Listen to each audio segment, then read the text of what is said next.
Things with Wings Productions, with the support of Whimsical Productions and Collected Sounds presents Episode 16 of the Skylark Bell. I'm your host, Melissa Oliveri. In our last episode, we learned about how Lucas lost his parents at a very young age, and that there may have been a mysterious Good Samaritan with him at the time of the accident. Magpie also had another distant but uncanny encounter with Farfalla.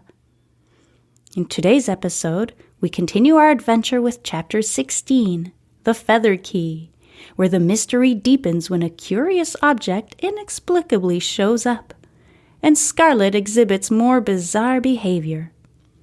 It's that wonderful time. Grab a blanket and a warm drink. We're getting started.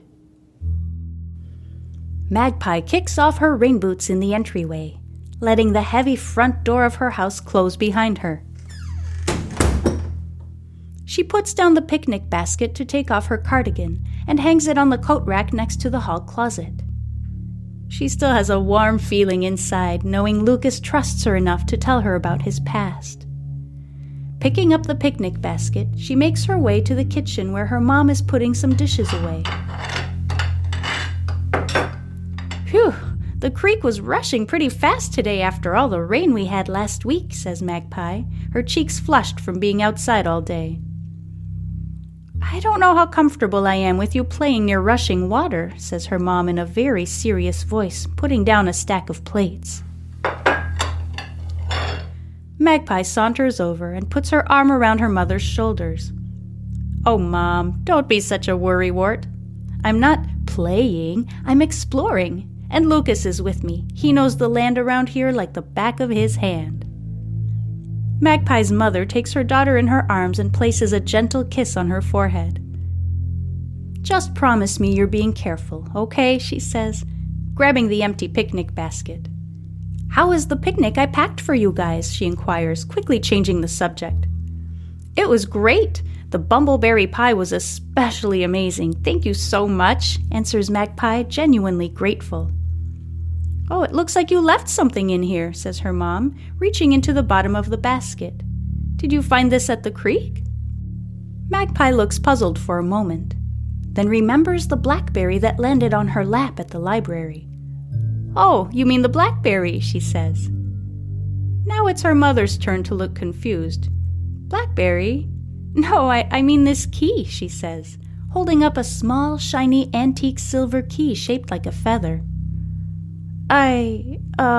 Stammers Magpie, confused. I guess maybe Lucas found it at the creek? She grabs the key and tucks it into her pocket, doing her best to smile at her mom before rushing up the stairs. She knows very well Lucas didn't find it at the creek because she was carrying the picnic basket while they were walking, and it was sitting right in front of her the entire time they were in the barn. She shuts her bedroom door carefully and lays on her bed before taking the tiny, mysterious key out of her pocket. Turning it over in her hand, she notes there's no writing on it and nothing to indicate what it might open. Where had it come from? And what happened to the blackberry she had tucked into the picnic basket? Afraid of losing the small trinket, Magpie loops it onto the silver chain her mother gave her for her birthday and slips it back over her head, tucking the key under her shirt. What is going on? She wonders out loud, grabbing the phone to call Lucas.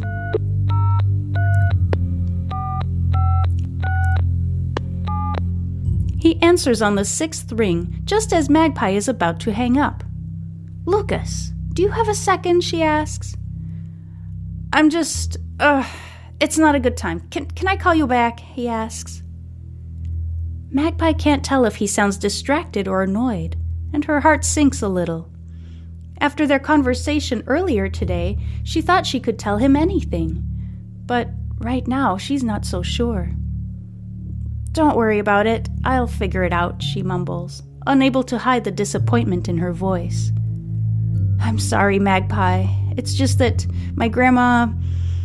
it's complicated, he says, his tone much softer than before. Magpie suddenly feels silly and childish. No worries. I was just wondering if you wanted to head to the library with me tomorrow to take a look at the archives, she says, putting the story of the feather key aside for the moment. They agree to meet by the main road in the morning, and Magpie hangs up the phone.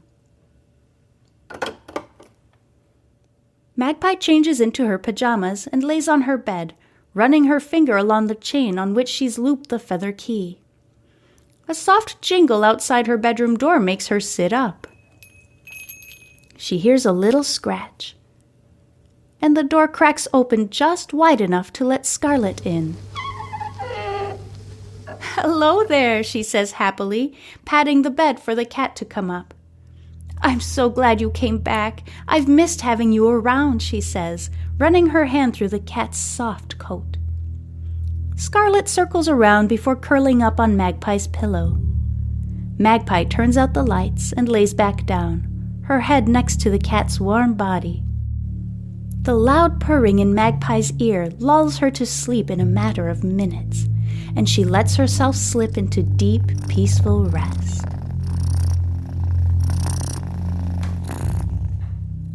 Halfway through the night, Scarlet lifts her head up to look at Magpie, who is sound asleep.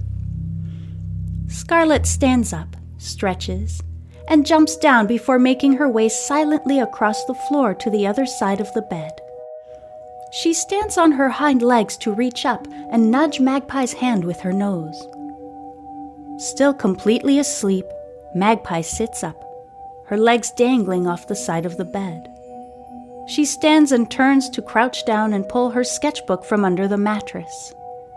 Scarlet sits on the floor in front of her, her unwavering gaze fixed directly on Magpie, who sits back on the side of the bed, her unseeing eyes staring straight ahead, and starts feverishly sketching without looking down at the paper notebook on her lap. A few minutes later, Magpie closes the book, slips it back in its hiding place, and lays back in her bed as if nothing happened. Having seemingly completed her task, Scarlet quietly exits through the partially opened bedroom door and disappears down the dark stairway to the main floor. Thank you so much for listening. Join me next week as we pursue our adventure and read Chapter 17 of Meadow Lane and the Skylark Bell, where Magpie and Lucas head to the local library archives to learn more about the history of Pocket and, more specifically, Magpie's house and the Carnifex family. Before I go, I'd like to thank Phaeton Starling Publishing for this fantastically eerie story, and Canel Elanion for composing equally fantastic and eerie music for this podcast.